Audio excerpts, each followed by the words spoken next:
Hello folks and welcome back to Rome Total War. I'm Stip and this is going to be part 3 of my Barbarian invasion campaign where I'm playing as the Sassanids.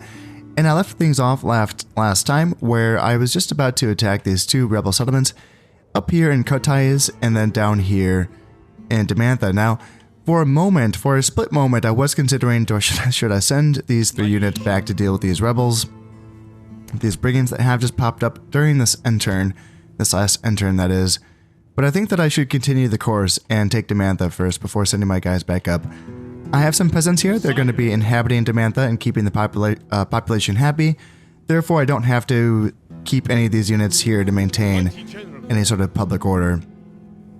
In the meantime, though, I suppose I should start training soldiers here just to bolster the forces that can take on these brigands. Yeah, that's probably something that I should do. The only unit that I have any vision on is a unit of Nomad Archer Cavalry, and of course that can be an annoying unit to deal with unless you have archers of your own or, Archer Cav of your own. Now, luckily here in Ctesiphon I can train up both archers and Archer Cav. So, I have options. I probably want both, actually. The foot archers always are going to be able to outskirmish the mounted archers just because they have larger unit sizes. And I think this is something that I've always I think this is assumed, always going back to Shogun 1, that the larger unit models actually are counted for, of the cav units that is. Therefore, they're just easier to hit, logically so. I've never seen any documented proof of this being the case. It's just something that's always been assumed going all the way back to Shogun 1.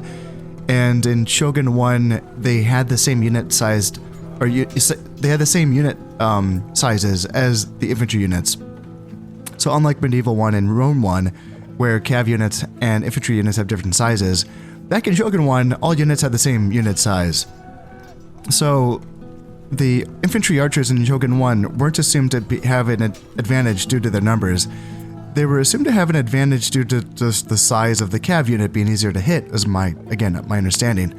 So having infantry archers to combat and to counter skirmish against cav archers is always a good idea, but then again, it can be nice to have some mobility to sort of force them to go where you want them to go.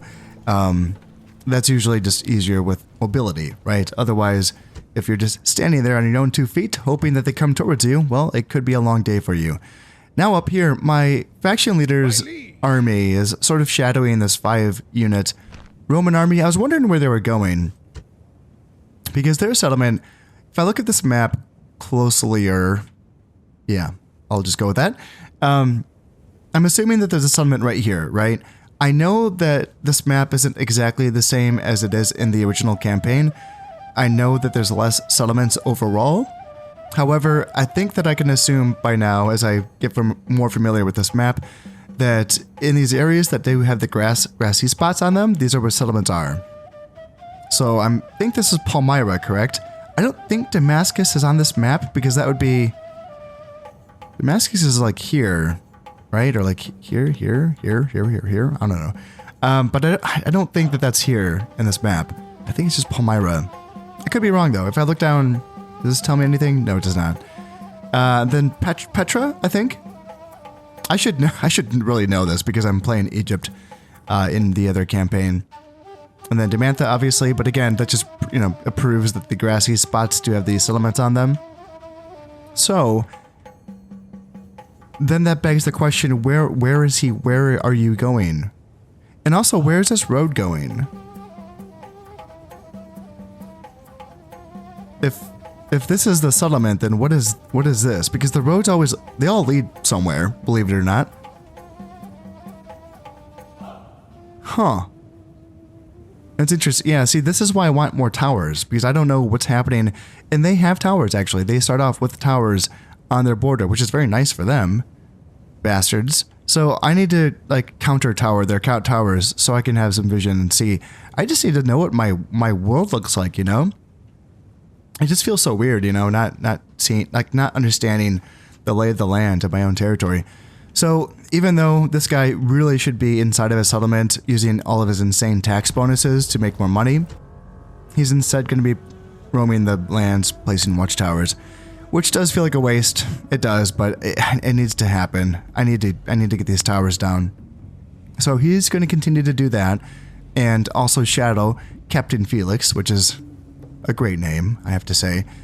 And we are going to continue to keep an eye on the Romans here and just make sure that nothing kind of creeps on in.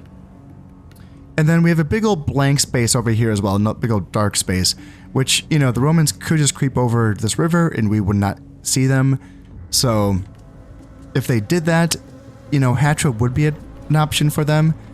If they creeped over this river in this direction, they could come up here and come up here and eventually threaten Artaxata or Kotais.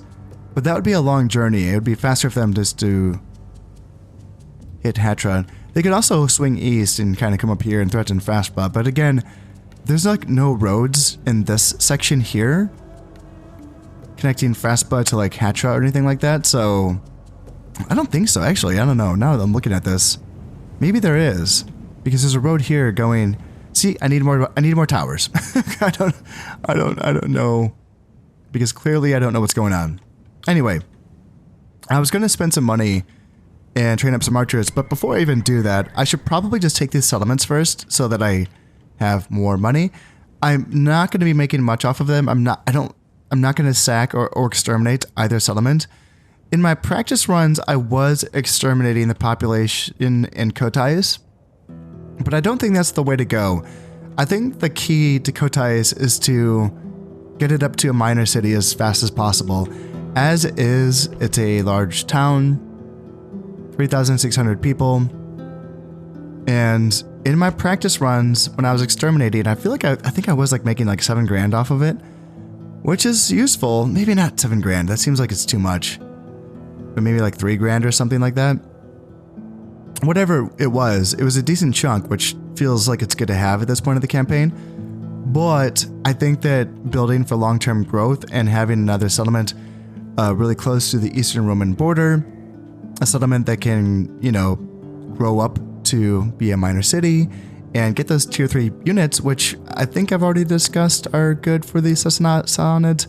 In my last episode, I talked a little bit about the Sassanid unit roster, I think, and I think that I did. You know, I was determined to get to those tier 3 units because those are sort of the better units for this faction. So the tier 2 is kind of rough. Like, you just kind of get some light infantry, spears, and cav archers, you know, which is fine. But having that heavy cav available in the tier 3 is pretty nice. So I think that's the better way to go in Kotais, is to just occupy, not make as much initial money, and I think that, so the problem with Kotais is that it is Christian, so keeping the population loyalty high is going to be troublesome.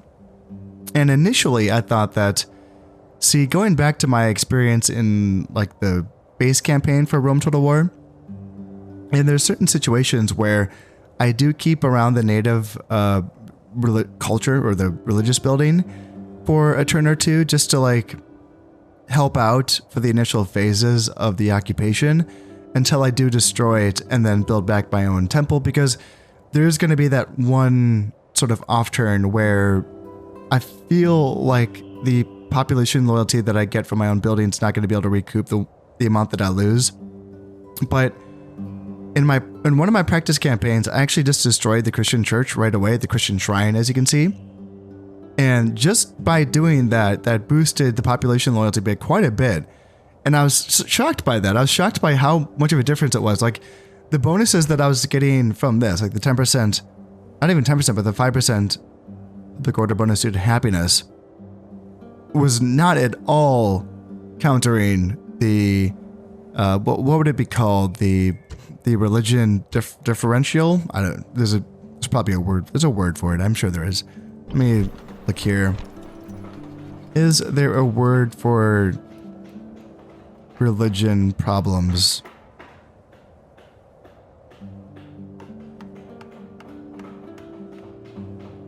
I'll think of it. Religious, yeah, is there a word for religious stuff? Yeah, I'll figure it out. But yeah, it definitely like seemed to counteract it, and just by destroying that Christian shrine, that seemed to do the trick. So yeah, if I can just occupy it, destroy that Christian shrine, and start building back the Zoroastrian shrine, and yeah, maintain this population, 3,600. Do I know the growth? 1.5. Okay, so that's pretty low. So I'm gonna have to grow some. I'm gonna have to build some growth buildings to kind of get this back on track. Looks like they don't have any farmland. They don't have any basic farmland here. Okay. Well, in any case, what I could also do is train some peasants here in Arctic Sarta. And this is something, I guess it's time for me to talk about this, because I don't think I have talked about this yet in this campaign. So, starting off in my 2 base Roman campaigns, I sort of set a house rule for myself to not use the migration mechanic in this game. And my reasons for that was, it's not that I don't like the mechanic. I think that mechanic's probably one of the best things in this game, actually. I like how organic it is. I like that, yeah, it just feels very useful. And it's powerful. It does, give your settlements a good boost to grow faster, which is obviously important. I gave myself the house rule to not use that migration mechanic in my Julii in Egypt campaigns, just because I thought, well, the AI doesn't really know how to use that mechanic itself, and therefore I didn't want to give myself too much of an advantage against the AI. And now that I'm going on like part 60 for each of those campaigns, and I'm thinking, man, this is really taking a long time. What I'm thinking going forward is, all right, let's use that mechanic. Let's give my cities the boost that they need to grow so that they can contribute good units and also good economy buildings as fast as possible. So going forward into my Rome campaigns, I will be using that migration mechanic. In addition to this unit of peasants that I'm going to be sending down to Dimantha, I will be following that up with another unit of peasants, or 2 or 3 or however many I feel like I need to grow Dimantha, because I want Dimantha. Yes, it's out here in the middle of nowhere, but if I can get to a point where it can contribute units to a war effort, then that can help me open up another front against the Romans, right? And that's what I'm looking for, is more fronts. If Antioch scares me too much and I just feel like that's not, attainable, then I need to find other fronts that I can open up. And by getting the settlements up to code and, get them so that they can contribute to the war effort is more important than any short-term, wealth, I think. I don't know. I guess we'll find out. So I think that as far as a warm-up battle is concerned, I don't want to spend any money right now, because I'll get a little bit, like a tiny little bit of money from occupation. Not much. I'll get some. So let's go right into Dimantha, and it doesn't have any walls, so I don't need to siege or build anything. That's why you can attack it with just cav. So let's attack. And I think they're just going to have 3 units themselves. In fact, they do outnumber me by a little bit. Not much. I can't do night battles. No, I cannot. So they have some mountain men. Looks like some spearmen. Okay. And then Desert Cav. 5, 8, and 9. What are my stats? I can't see my stats? Okay. And then more Raiders. 7 attack, 4 charge, 16 defense. They all seem like pretty weak units. Now my units are also not... Can I see my guys? No, I cannot. Okay. Can I see them here? No? No? Alright, I guess I can't just compare my guys. The balance of power looks very even, but I feel like my Klibinari should really do the trick for me here.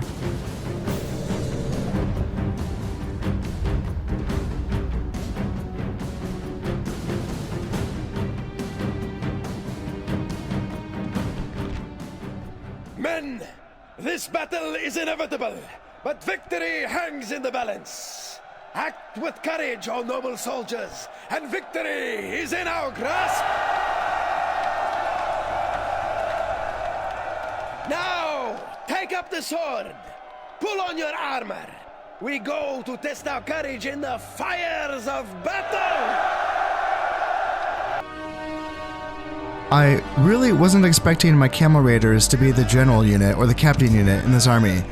Like, why wouldn't it be the, elite heavy cav unit, the Klibinari? Come on, look at these guys. That's really, they're gonna take orders from these guys? Seriously.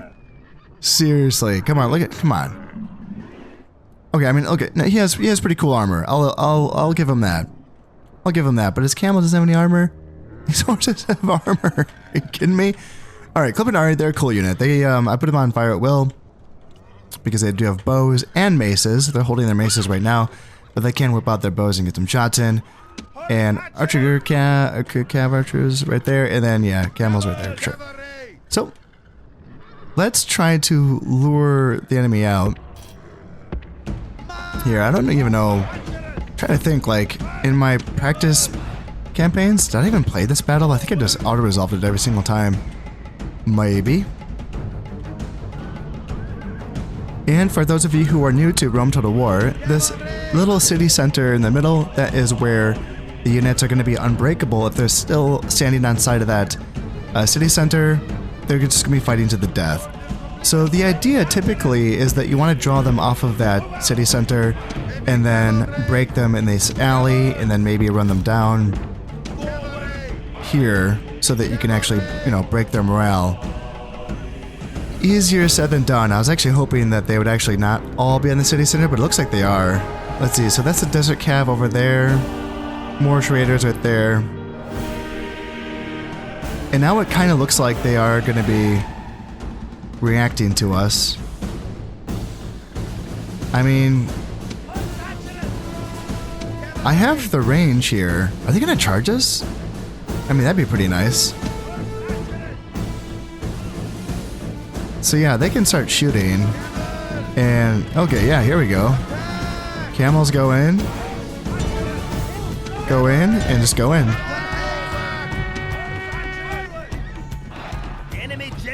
There we go, and that's the enemy general, eh? No kidding. So, there's only 4 men left in that unit. Let's just get back.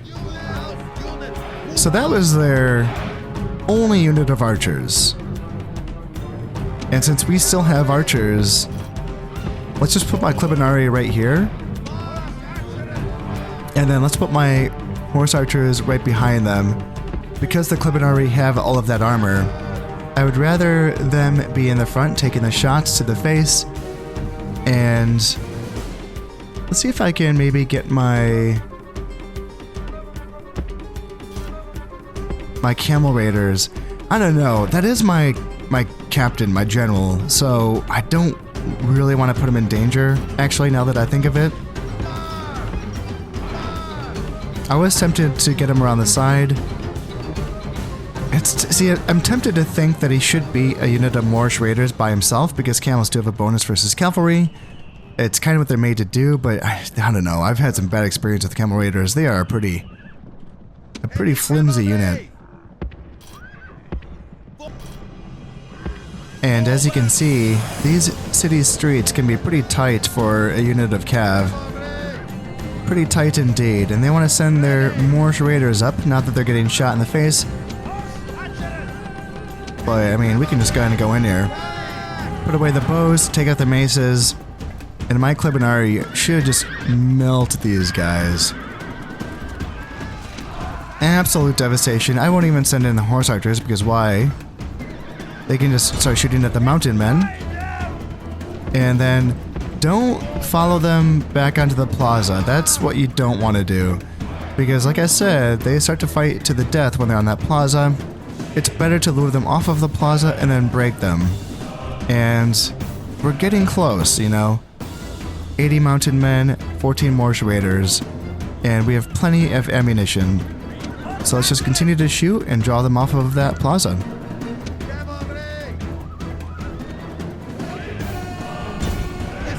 They want to come in for another charge, so their 14 men are now completely melted, just like that.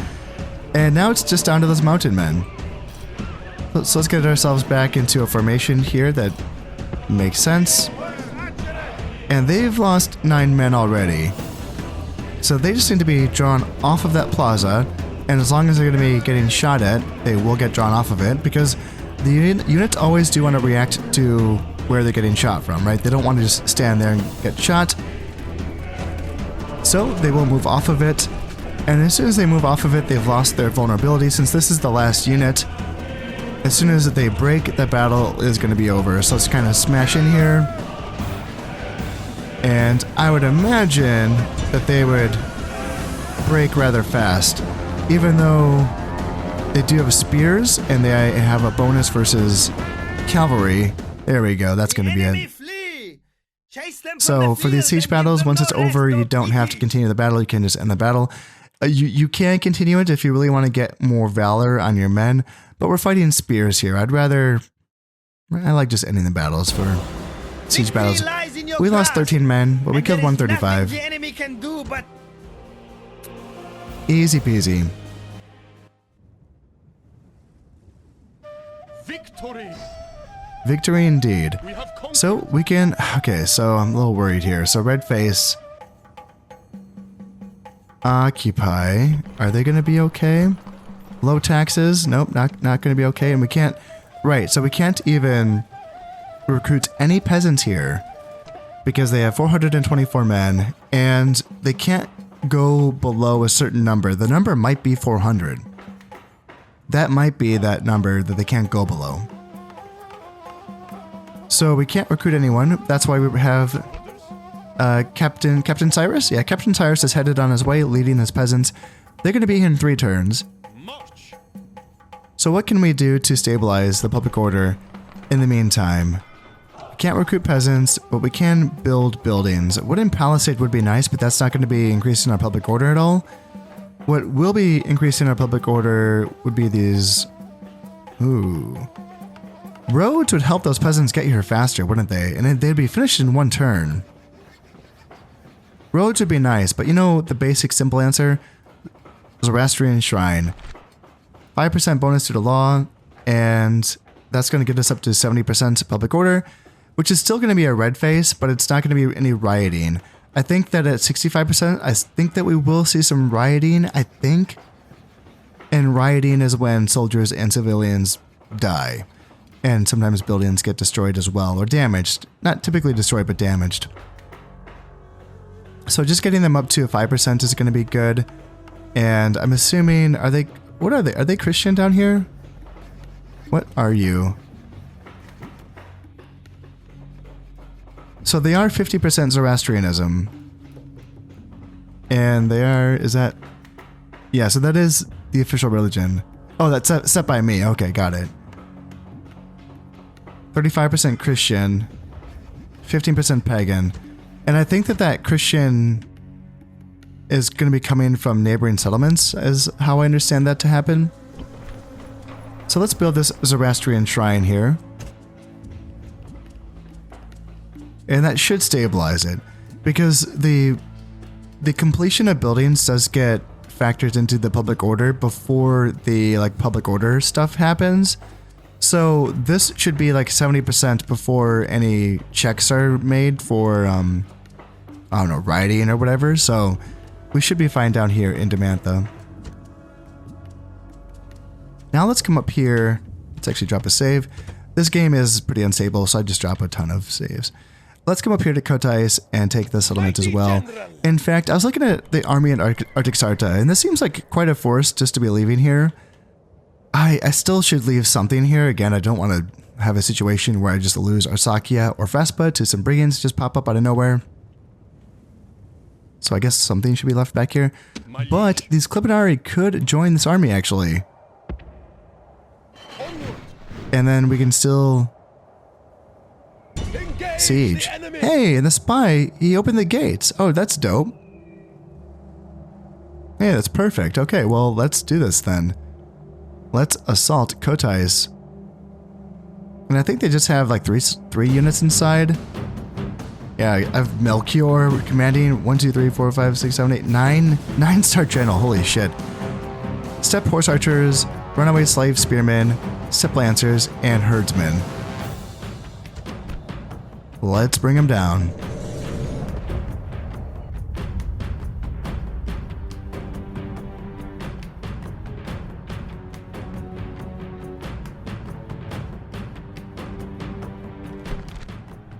We did not seek war. We are lovers of peace and prosperity. But now we are facing battle. We will not stop until our foes lie dead on the field. Today the vultures feast, but they will feast upon our enemies not us!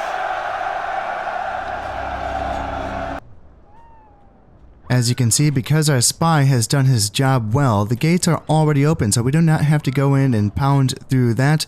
However, I still do want to open up other avenues or other breaches into the wall, just so that we don't have to fight through these single choke points. Now, when the gates, or when the spies do open the gates, they do open the gates on all 4 sides of the settlement, which is nice because that leads the defenders to have to, basically, they think they have to defend every entry point.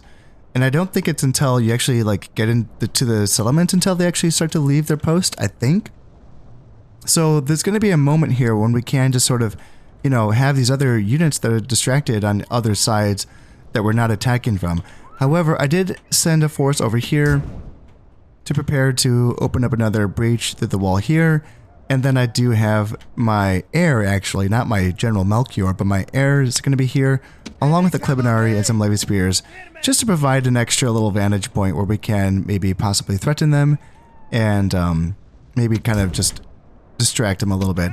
Now, again, for those of you who are new, the way that these battles play out when it comes to the defenses of the walls is that, this is kind of funny, because you see these towers here, that's where there's these little like invisible archers inside of that shoot arrows at you.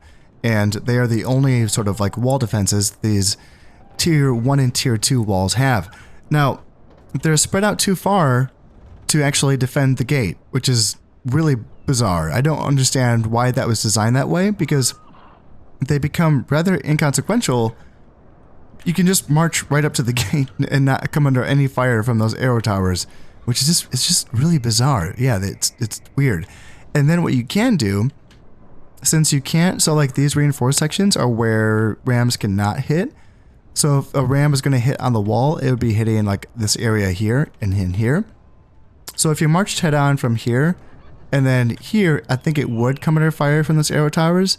However, you can simply just march down the center and then veer off to the right and then the left with your rams to create those multiple breaches. In fact, if you can only build one ram, what you can do is you can make a breach through the gate, and then you can pick that ram back up with that same unit, and then move it on over to another section and create another breach.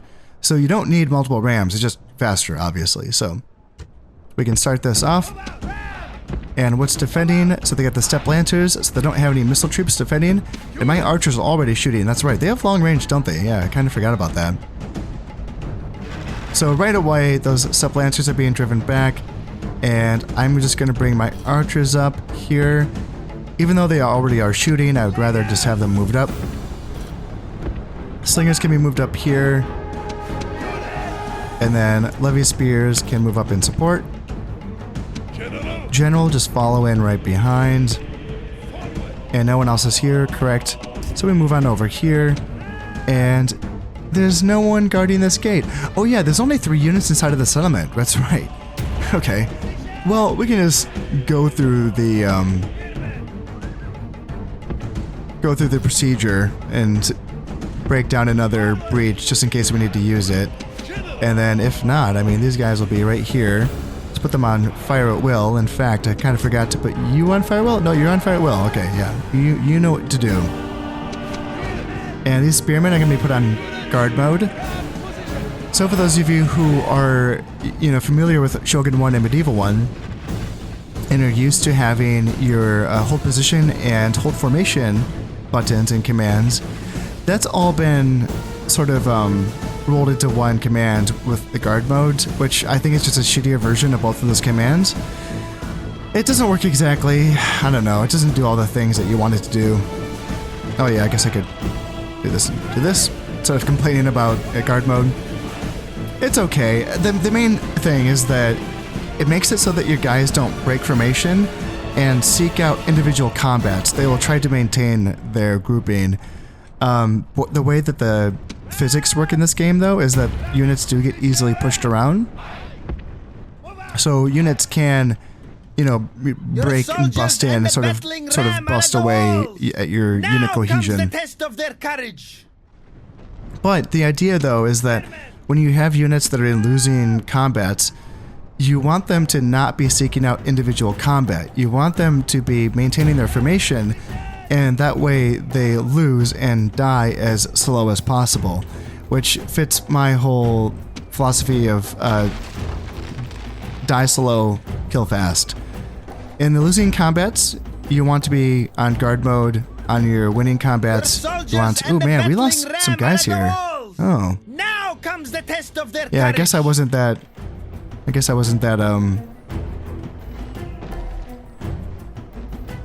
Careful with keeping these guys away from that arrow tower.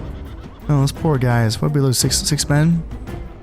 I mean, we don't even need this breach. Yeah, they're really not doing anything about this. And the battling ram are at the walls. Now comes the test of Let's move back over here. Their soldiers assault through the enemy walls. All right. We get it. We get it. We get it. All right, Step Lancers are down to 15 men. Slingers, I think you're still shooting in. They're a little bit out of range. Now that we have created those multiple breaches, let's go up here. And I will put my men on guard mode. Just in case. And then you guys can go into line formation. Like that. And then yeah, you just guard that way, just in case. You guys can stay in line formation, and slingers can hang out there. The general will be right behind. And I suppose we can move in on this side as well. Yeah, why not? Why not? If they are not going to defend on this side, then let's go on in. Javelins right behind. Let's take them off. They're off skirmish mode? Yes, they are. Okay, perfect. Send your troops and take the rest of the settlement. Now I am simply enacting a slow push down the alleys here, keeping my spearmen in front and then following up with my archers, with my general right behind, and just in case things get a little bit hairy up front, I just have the basic levy spears guarding the front, so not the strongest unit, but against what they're going to be up against, they should be fine. Get some more backup levy spears there. Slinger's going to be in the rear. If I need to bring them up in case my archers run out of ammo, I can do that. They want to keep sending these Step Lancers up, and yeah, those are the horse archers, so they're not in range yet. But my guys are. And they're in range of the horse archers as well. That's nice. Perfect. So let's come back over here. So I don't have any archers on this side, but I have my javelin men, and then I do have my 2 Klebinari units. So let's just keep pushing up here as well. The good news is that these horse archers are quickly getting wasted by my own archers. The bad news is my archers are running pretty low on ammo, and it's probably going to take the remaining few shots that they have to eliminate this unit of horse archers. They're down to 8 men, but we still have a full unit of herdsmen, a 78 unit, a man unit of cav. Bad stats, but still, 78 men is a lot of bodies to get through. But that's what those slingers are for, you know, they have a bunch of ammunition. I think they have like 40 shots, I think. And then the runaway slave spearmen, that's another big unit as well. But again, I should have enough to deal with these units. And this is one of the coolest things in this game, where the units do make room for units to pass through them. This was actually pointed out by another YouTuber, goes by Tomic. Or Tomic? Tomic or Tomic? But he pointed this out in one of his videos. I was playing Rome Total War recently, and I don't think I'd ever noticed it, but until he said it, so I was like, holy shit, that's actually really neat. Yeah, I love that. I love how they just sort of neatly and organized in an organized way step back and then step aside into file to let men pass through. It's such a cool, aesthetically cool thing. It only works when your units are walking and not running, but still, it's pretty dope. It looks like these herdsmen are starting to take some fire from my general, actually. So let's get these slingers back, because I don't want them to get caught by these herdsmen here. Ooh, now they're caught. Yeah, they're getting crossfire yet. There's some javelins from the side as well. Yeah, that's perfect for us. So now they want to attack. They can't figure it out. They can't decide. Yeah, they're getting shot by the Klebinari on both sides. They're getting javelins to the face. Slingers, yeah, they're a little out of range. It would be nice to get the slingers up, but actually... So they decided to charge into these spears. And yeah, that's not going to go well for them. Yeah, they lost quite a bit. And do you still have some javelins? Yeah, you still have at least a couple of tosses left. 45 men left. You still have arrows as well. Perfect.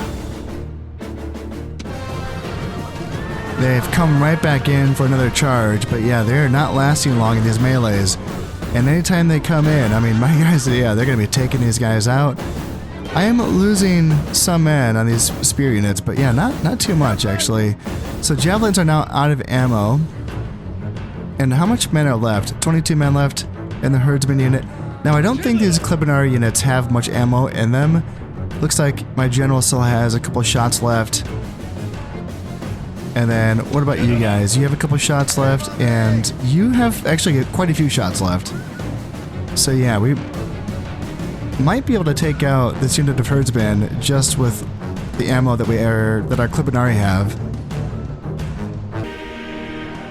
Now that my Clibinari are mostly out of ammunition, I have brought my slingers back up here. There's only 5 herdsmen left, so even if they do get a charge in on my slingers, it shouldn't do too much damage. Now, can you guys actually get a shot in on these runaway slave spearmen? It's looking like... Yeah, they might start shooting here. I don't know if they're going to have an arc or not. I learned that the slingers actually do have an arc. They can't actually fire over the heads of men that are in front of them, which is really neat. I didn't know that. So, yeah, it looks like even though there's this building here in the way, it looks like we are actually getting some of these men here. And who's shooting? It's not you guys. You don't have ammo. All right, let's get these slingers back. And let's see if we can bring them into my levy spears. And let's see. Are you guys going to get back, please? Please get back. There you go. There you go. And then if they're going to do that, let's go ahead and bring my faction leader up to try to get a charge in on them. And yeah, it looks like they saw the trap coming. So let's just come up there and then come up here. Because I would love to break them before they get back to that city square. And there's still the herdsmen there as well. But I think at this point... Come on, guys. Come on, guys. Get in there. Yeah, break the runaway slave spearmen. Levy spears. Get in here. And yeah, you guys, there you go. There's only 2 left, so they're going to melt right away. And now we just have to break them, I thought. How is the battle not over? The runaway slave spears are... Why is... Oh, there's one man right there. Who's still left? What's going on here? Why is the fight not over?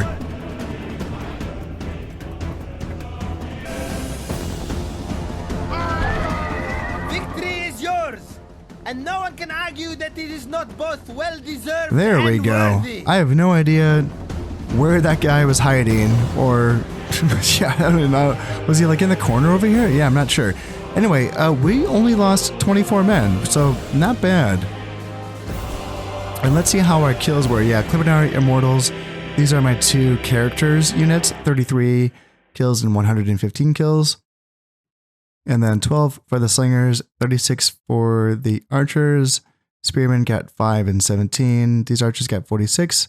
Javelins got 7 kills. Spears got 13. Clibinari got 22. Yeah, overall not bad. I'll take it. Kotais now belongs to us. Feels good. So now here comes the trick of... I think that we can get away with this. Doesn't give us a lot of money, as you can see. Dinar gain from looting 326. Whereas we would get 2,282 if we just exterminated them. But we'd also massacre 2,700 of them. And it's like, that's like all of their people. And there's no point, I think, to enslave Because, yeah, it could grow the other settlements. First off, I don't have characters in any of the other settlements, so none of that population would be resettled to those other settlements. Again, for those of you who are new to Rome, enslaving works in a way that if you have characters governing a settlement, then when you enslave another settlement off of the enemy, that is, those slaves will be repopulated to the settlements that are being governed by characters. Therefore, if you want to grow a settlement, you want to have your characters governing the settlements that you want to grow before you attack a settlement that you are planning on enslaving, and therefore a proportion of that population is going to be resettled in those governed provinces and settlements. And that's just a fast way to grow your places, right? But all of my places are at least a tier 3, and my capital is a tier 4. Kotais is my second smallest place after Demantha. And I don't have a character in Demantha either. I just have the 3 characters in total. So enslaving right now is kind of tricky. I just have the 3 characters. I don't really have anyone governing anything right now. So Occupy is definitely the way to go, as long as we can keep them happy. So what's it going to be? Low taxes at 55%? Not good enough. What if we just destroy this then?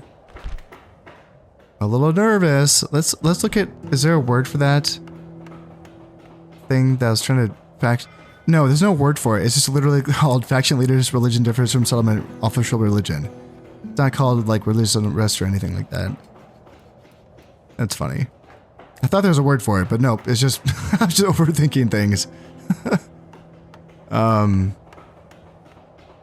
So by destroying the Christian thing, see, Zoroastrianism is causing unrest in this settlement. Because it's a Christian settlement. I'm just looking at this because I want to like see what's going to go away. So is this 55% going to go away if I destroy the church? Let's find out. And we get some money back as well. Not much. 133 denarii will be recouped. And just like that, 85%. So we got a 35% boost from that.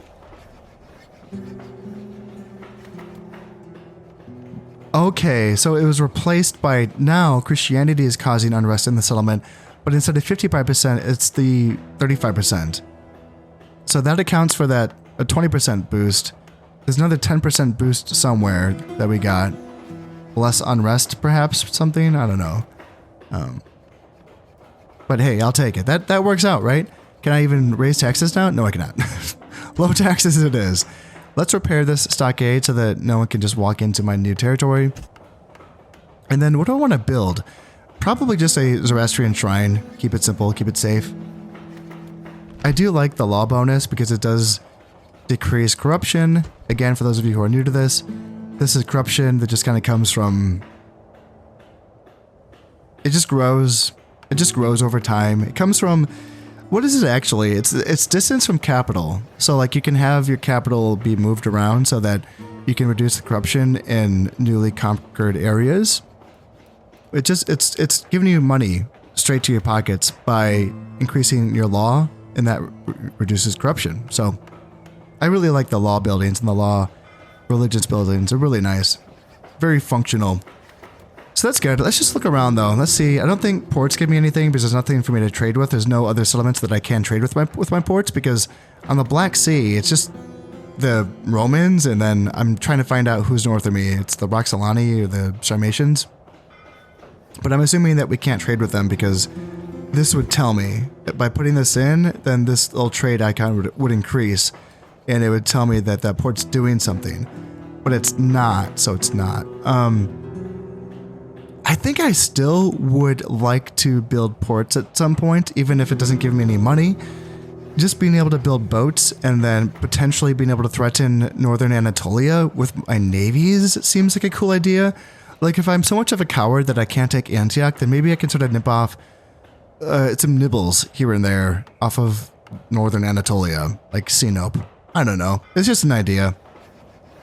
But for now, as I keep alluding to, let's just go with... Oh, I could build mines here too. If I had money. Oh, if only I had money. 2,000 denarii, I could build mines. Yeah, mines give you money. It's nice. And what can I recruit here? Nothing. Dog shit. Peasants and diplomat. Okay.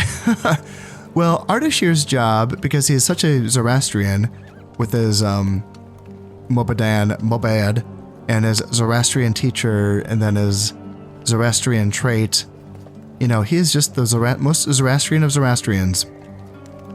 So he's going to be hanging out here for a little while just to get this up to code.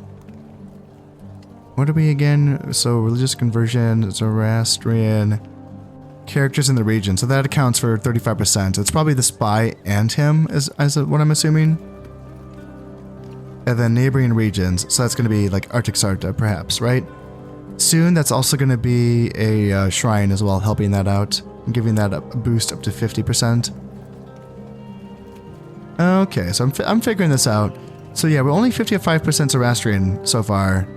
We have to increase that ever more so that we can leave this place eventually, not just having a giant army sitting here. And I suppose I do want to... Yeah, I can't retrain anything here. That sucks. Yeah, I have to really build this place up to make it useful. I suppose... Should I even... Typically, I like to train peasants to get ready to depart the settlement, you know? Because eventually I know that I will want to leave. But right now, it's like, do I even want to do that? What's my pop at? 3,600. And I need to get up to 6,000 to grow to a minor city. And base farming is at 2%. Okay. It was at 1.5, so what changed? Yeah, I wonder what changed there. Well, as I keep saying, let's get that Zoroastrian shrine and we can go from there. And what did we get? Retinue expands for Melchior, Nomad Turncoat. +1 command when fighting against nomads. Okay, that's... I don't know. I don't know how useful that is, but... Alright, I'll take it. With what little money that I have left, let's put in a queue. Let's queue up an archer here, down here in Ctesiphon, so that we can start building up an army to take on these rebels that are out of my view now. But yeah, I know, I'm not going to forget about you, rebels. I know you're right there. Also, come to think of it, I just thought of something. It's interesting that those rebels that I took out in Kotais were identified as nomads and not necessarily rebels. Like I got a nomad turncoat from that, right? And I think that that is interesting because in the base game, you get like a rebel turncoat. So you get +1 command when fighting against other rebels or brigands, I think are all classed the same, I believe. But in this campaign, it appears as if the rebels can just be their own culture, right? Their own, or they can be part of another culture, like a real culture, not just, you know, brigands or rebels, but nomads, actual nomads, you know? It's interesting. It's kind of a cool thing. So, yeah, even though Melchior doesn't really need a guy with an awesome mustache, though, to make him a better general. He already is. We saw him. Even though he's a 5-star on paper, he's like a 9-star when he's attacking. Like, holy shit, it was insane. He was really good. In fact, I probably could have made it a night fight. Yeah, I probably could have fought that in the nighttime and made him a 10-star general as well. Yeah, that would have been really good. In fact, you know what? I can afford it. Let's train up some peasants here. Let's do that. Although, shit. No, bad con, bad. Train up. I'm trying to grow Kotais, so let's train up some peasants here in Artaxarta. And we'll move them to Kotais as a garrison, yes, but then also we can probably move some over to Kotais to settle there and help grow it. Yeah, that's the idea there. Alright, so we're training archers here, it looks good. You've moved, you're fine. Save has been dropped, and then let's just go in here and just double check. Settlements, make sure that everyone is taxed as highly as possible. Except, although, you know what? Well, Demantha and Kotais are already on low taxes, aren't they? Yeah. They should just be left on low taxes until I can grow them into the settlements that I want them to be. And just forego that money that I could be making now for that growth that I can be achieving later. I think that's a better call. Alright, that's enough of that. Let's do this, and then let's do this. Yeah, let's keep an eye on things. Yeah. Oh my god. Okay.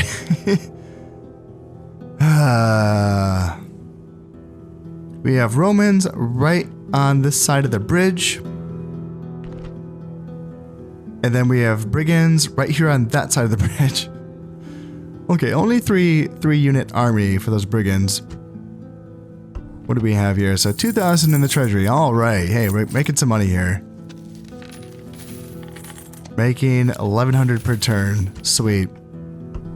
And yeah, we finished those royal roads. And then we finished the shrines and we repaired those palisades as well. Perfect. Okay. And yeah, we got those archers and peasants. Yep. Okay. Okay. Now, as I mentioned before, I'm not that... Assassin. See, I want to kill this guy. What are the chances of you killing him? 64%? Failed? No! Luckily he didn't die though. He just missed his target. So that's good. 1, 2, 3, 4, 5, 6, 7. Okay, so you're a 7 eyeball assassin. You should get the job done eventually. Sire! But then what? Do I move? Because I know I talked about this before. Do I bottle them up? Actually, can I have... Okay, so I have almost full vision now on their army. I know they're not being led by a general, which is comforting. It is. It genuinely is. And then it seems like they have a lot of Limitani here. Now, the Limitani do have those fancy, like, PLM type weapons. They have a missile attack. Throw these little javelins at me before they charge in. You know, so they have that. And then their Eastern archers are just better than my archers. And their Legio Lanciari are just like an insane... Look at that, total defense of 19. It's crazy. Compared to the 17 of the Limitani. But then 6 melee attack. They have a missile attack of 10 as well. God damn. So their missile attack's better, their melee attack's better than the Limitani. So yeah, it's a spearman that's better than the Limitani. I believe that counts as a spear. Yeah, because in the game files, it's called a light spear, and it still gives you a +4 bonus versus Cav. And then the Hippotoxitai as well. And then 2 mystery units. That could be like 2 Kamita Tenseis, for instance. I don't know. I don't know what they have. And that scares me. What can I recruit here? Armored Camel Mercenaries and Camel Raiders. And that would be like all my money almost. See, I would rather... Honestly, like I would rather them come over the bridge. And then me fight them on open ground. Where I can use my... Like, what cav do they have again? Just the Hippotoxitai?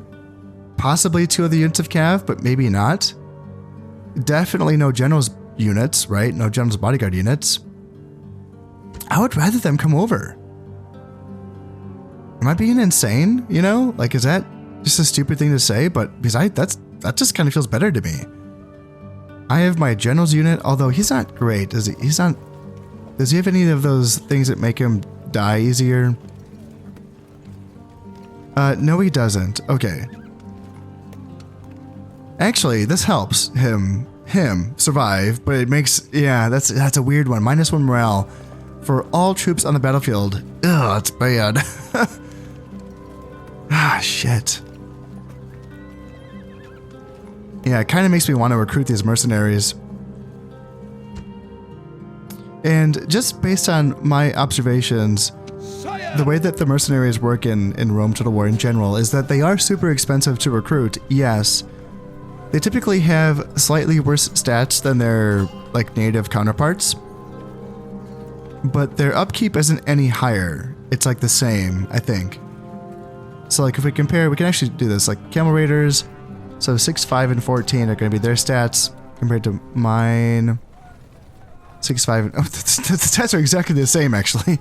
So that's the same. Maybe the morale's lower or something. I don't know. But then, yeah, 500 to recruit compared to my 351 to recruit. Upkeep 141. Upkeep 169. Okay, so it's a little higher. It is a little higher. Okay, I was wrong.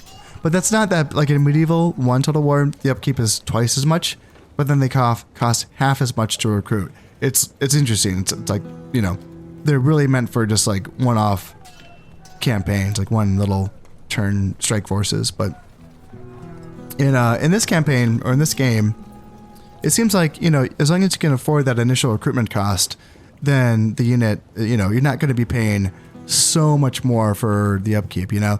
Like 319 for Armored Camel Mercenaries, for, you know, an 8 and 6 and 21 for their stats. It's not bad. Compare that to the Klebinari. So they have, so the Armored Camel Raiders are going to have better attack, slightly lower charge, and they're going to have lower defense, but they're going to be having a bonus versus horses, obviously. It's kind of tempting, but I don't think I'm going to need them to face off against this army, is what I'm thinking. So I'm going to try to draw them in, honestly. I'm not going to block them at the bridge. I'm going to go back to where I'm going to go here. And then I'm going to build my freaking watchtower, because this is what I wanted to do. You are now in my lands, sir. Sir. Sir. It's like he doesn't even care. So yeah. And then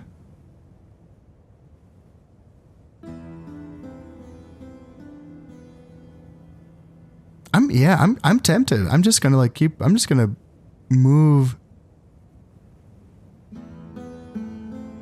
before I move any further away from him. Let's get a better idea of what's around. Okay, so I got you. And are there other dudes around? I want you to continue moving in this direction. That's what I want. So yeah, you do that. And assassin, let's see here. I kind of want. You're fine where you are, actually. I want you to really kill that diplomat, actually. Yeah. I don't want that diplomat to bribe Hatra. That would suck so much. Should I just go back inside of Hatra? Because he can't afford to bribe Hatra if I'm inside of there. But I can't fit all of my units inside either. Decisions. That's tough. Ah, God, what are the chances? I don't know. I actually, like, I'm sure they're filthy rich. And I'm sure that's what he's going to try to do. What if I station his army right behind Hatra and then just move him inside of Hatra? Because I'm pretty sure the faction leader cannot be bribed. That'd be ridiculous if he could be bribed. So just move him inside of Hatra. I mean, we're making better money that way anyway. And then what are the chances that the diplomat can afford this entire army? Can he even reach us? Yeah, he can reach us for sure. Yeah, that kind of scares me. That's something that I didn't have to deal with much in Shogun 1 and Medieval 1. Like, it wasn't, I don't know, it was like really rare. I feel like, based on memory, I don't remember enemy diplomats or emissaries ever bribing my forces. I know they could bribe like AI forces, and I've seen that plenty of times, but I don't think I'd ever had that happen in those games to me. And then it has happened to me multiple times in my Julia campaign, and it's been really annoying. It sucks so much. In fact, in my Egypt campaign, I had an entire settlement bribed off of me, which is really annoying. It's by the Romans, by the way. And yeah, so now I'm like really paranoid of this. I'm really paranoid. So I'm hoping that the actions that I'm taking here are going to protect me against that. I'm more afraid of that diplomat than that entire army. I'll put it that way. Although I am very tempted to build this Zoroastrian temple, the tier 2 temple here in Kotais, just to increase that Zoroastrianism even more. That's going to cost most of the money that I have left. And in Damantha, I could really use some wooden palisades here, just as a basic, just to make sure that no one could just walk into the settlement the way that I did to those rebels. So 400 denarii. Unfortunately, that's not going to allow me to build that tier 2 temple up in Kotais, but there we go. And we can get roads down here next turn. And that leaves me with a bit more money to spend. But, you know, there's really not much there's not too many options here. Oh yeah, this agent. Darn it, I should get this spy moving. Yeah, let's have him moving. I don't need him in Kotais anymore. I should have did that in the last turn. And peasant that I just trained up to garrison Kotais. You move here. And now let's just train up another peasant. Why not? Because this is the peasant that can start to inhabit and actually settle in Kotais and not just garrison it. Even though I still have some money that I could spend, for instance, I could train some soldiers in Fespa or Arsacia. At this point, I don't know, they're just not going to be, it's too far away, you know, that'd take them forever to move somewhere, and that would just be upkeep that I'm paying going up against my budget all the time while they're being moved around. So I don't think there's any point to it. I'd rather just save the money for another turn. And you know, even though I'm tempted to end the episode, I really do want to play one more end turn here and see what's going to happen. So no movement at all, eh? By either Roman army. Nothing here and then nothing here. They both just kind of, they're just looking at me being all creepy like, okay. And more importantly, where is that diplomat? Yes, mighty lord. That's who I want to find. For sure.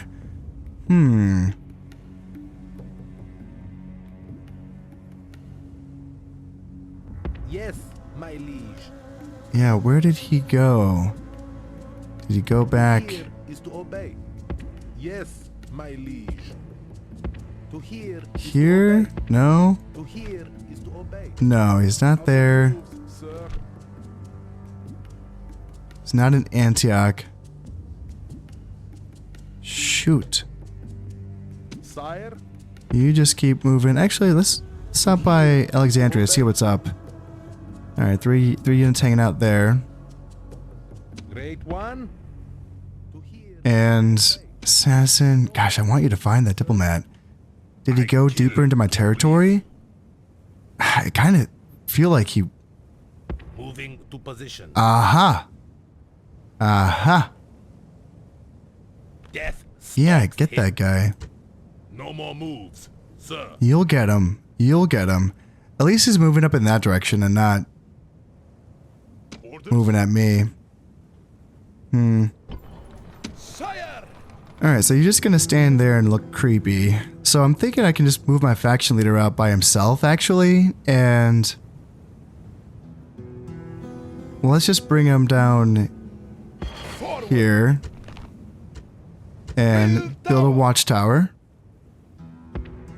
Move out! Then we can start moving back. Great lord. I am worried that the diplomat's gonna come back and bribe Hatra, but I can't just hide in Hatra forever. Sire! In fact, should I move more units inside? No. I want to keep this army big and strong so that it also is impervious to bribing, or as impervious as it can get. And yeah, if they're going to move up, if his diplomat's going to move away, then I do want to get rid of these brigands as well, because they're going to be causing devastation soon. And anything that takes money away from me is going to be really, really bad. Alright, peasant, get here. Mighty general. And now these guys can bugger off. Yeah, he's not moving. So these guys can move up here and prepare to fight those brigands. I got some units that are... Mighty general. My liege. Let's just move them here. So 3 peasants and 1 nomad horse archer. Okay, it's fine. I can beat that with what I have. Mighty general. That's fine. Just lower taxes in Ctesiphon. That's fine. Alright, what do we got? 3,000 in the treasury. That looks good. Marriage celebrations. Ardashir and Asina. Ardashir is my heir, I believe, yeah? So he can start having some children of his own. Palisade finished here in Damantha. And yeah, we get some units recruited as well. And let's get these freaking roads going, eh? Yeah, let's get some roads going there. Let's do I do more units here? I think I do more units here. Yep, more units in Hatra. Kotai's can get that. Oh, mines. I want mines. Money feels good. Give me an extra 300 denarii per turn. I really feel like I should do that, but I mean, Zoroastrian, I guess it's already 83%, so it's growing fast. Okay, so we don't need that temple right now. We need money. What about paved roads? What is that going to give me? An extra 109. Yeah, that's, or 101. That's good too. Paved roads is, yeah, that's important for sure. But I feel like those mines is going to be crucial. There goes all my money, but I think that's worth it. And with the remaining 274 denarii that I have left, let's start boosting the population of these settlements here. So let's bring you over here. And now that you are in the province of Colchis, let's just disband you. So if I look at here, 3,813. Orders? And disband. Wait, how do I? Disband. There we go. 3,933. All right, just like 4,077 to go, 67 to go. Almost there. And there's other buildings that we can build to increase that rate as well. We can get some farmland going. I think that's going to be crucial. Yeah, there's things that we can do here in Kotai, so we can get it going. And in fact, with that money that I still have, let's go ahead and train up another unit of peasants, because why not? How is the population here in Arctic Sarta? 7,000... Pop growth is only 0.5. Alright, shit. Alright, well that's... Might want to work on that as well, I guess. How's farmland here at 2.5? So yeah, they could probably use some farm upgrades as well. If I can get them. And then Tesphon, since I don't need more soldiers to defeat these brigands, let's go ahead and get some more peasants. Yay! So I can send them down here to Demantha. And this is the garrison. These new ones will be the settlers, right? And over here, Sinop looks very takeable. There's only 4 units inside. Stone walls, so it does have the tier 3 stone walls, but still. It's very, very tempting to send this army right on over and to march on to Kotais. However, if I do some more peeking around, I would imagine that, I think, is it, oh shit, what's the name of the settlement here? Is it Caesarea? Is that what it is? I'm not sure, but in practice campaigns, when I've looked at that settlement, that's the one that's looking pretty beefy and pretty scary. And it's right there, you know, it's like, you know, you can't even like take Sinop and siege it and take it out from under the nose of Caesarea, if that's the name of the settlement, without them being able to reinforce immediately. So we will see. I can send my spy over and peek around and see if there's any openings, but you can see what I mean, like with a navy and some artillery, I can just land and take it on turn 1 without having a siege. That seems very tempting, you know? And very doable, but the problem though is that I first need to build up a navy and some freaking artillery, which I can do neither of with my current level of technology. Not just in Kotais, but anywhere. I don't think I can build artillery in any place that I have. But Kotais is the place that I would want it to be, right? Because it's right here. Although, yeah, getting, I guess... Let's see. Let's look at how close am I. So, for instance, here in Arctic Sarta, if I wanted to get... Where is the building? So I can't even... Okay, let me check this out. So artillery is going to be a tier 4 then? Yeah, tier 3s, archers, tier 4 is going to be the ballista and the onagers. Okay. So I have to get up to a tier 4. And I already have the tier 3 archery range here. So that's already been built. And I'm at 7,900. Okay. Okay, well, it's good to know. It's good to know. 10,000 here. Arsakia is closer. Fraspa, 7,700. Asakia has a 1.5 pop growth. They're going to get there faster, but where's their tech at? They just have the tier 1 practice range. They don't have the tier 2 built yet. But perhaps I can work on that. This might be the place, but then again, having artillery just make the trek all the way from Arsakia over to Kotais also seems pretty shitty. No, it's a long ways. So it feels better to have artillery coming out of Arctic Sarta, and then boats coming out of Kotais. Okay, that's going to be it for this episode, but before I go, I just wanted to remind you all that I do have channel memberships set up finally, so if y'all want to support the channel, it's $1 a month. It's not too much, but it's just an easy, nice way to support the channel if you want to do that. If not, there's other ways you can support the channel. You can subscribe, like, share. It all helps immensely. Until next time, this has been Concept playing Rome Total War Barbarian Invasion. Thank you very much, and goodbye.